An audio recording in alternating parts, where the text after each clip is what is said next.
Chapter 9. Tiptoe.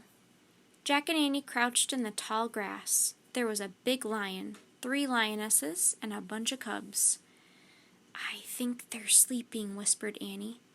"Yeah," said Jack, "but for how long?" He pulled the Africa book from his pack and opened it.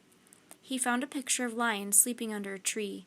He read in a whispery voice, "After a pride of lions has eaten, they rest for a few hours. What did they have for lunch?"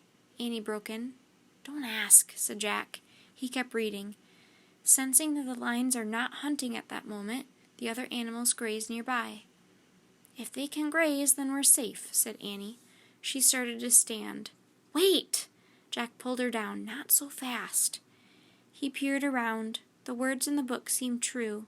The zebras and giraffes didn't seem to be bothered by the lions at all. "They might be safe, but I'm not sure about us," said Jack. "We need a plan." "What if we wait till they leave?" said Annie. "That could take hours," said Jack. "Plus, they might be hungry again by then." "Oh, right," said Annie. "So here's the plan. We tiptoe," said Jack. "Tiptoe?" "Yeah." "That's your whole plan?" said Annie. "Yeah, tiptoe to the rope ladder," said Jack, very quietly. "Good plan," Annie teased. "Just do it," said Jack. He stood up slowly. Annie stood with him. They began tiptoeing through the grass very slowly. The lion flicked his tail. Jack and Annie froze. When his tail was still again, they moved again. Suddenly, high-pitched laughter split the air. Jack and Annie stopped. The hyenas were back. They were standing off to the side, watching Jack and Annie. Jack and Annie made silent monster faces and shook their fists, but the hyenas only laughed some more. The big lion stirred lazily. He opened his golden eyes. Jack felt the hair rise on the back of his neck, but he didn't move an inch. The lion lifted his head and yawned. His giant teeth gleamed in the sunlight. The lion turned his head as he looked around sleepily. Jack held his breath as the lion's gaze rested on him. The lion sat straight up. His piercing yellow eyes met Jack's. Jack's heart raced. His mind raced. He remembered something he'd read. Lions avoid giraffes. Jack looked around. There was a giraffe walking toward the tree that the magic tree house was in. Suddenly he had a new plan. "Get under the giraffe," he whispered. "Now you're the one who's nuts," Annie whispered back. But Jack grabbed her hand. He pulled her over to the giraffe and underneath it.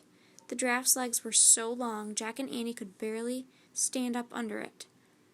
Jack's head almost brushed the giraffe's golden belly. The tall creature froze for a few seconds. Then she moved slowly toward the tree. Jack and Annie walked in the same rhythm as the giraffe. They got closer and closer to the treehouse, and closer to the pride of lions. The big lion had stood up. He watched them moving under the giraffe.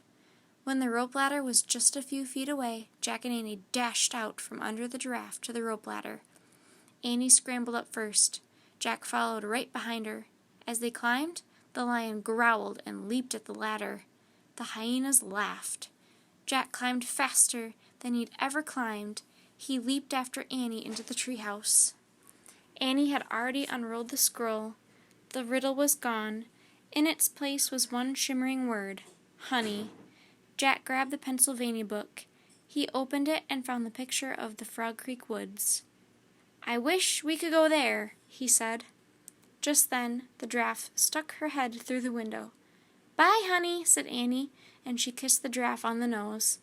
The wind started to blow. The treehouse started to spin. It spun faster and faster. Then everything was still, absolutely still.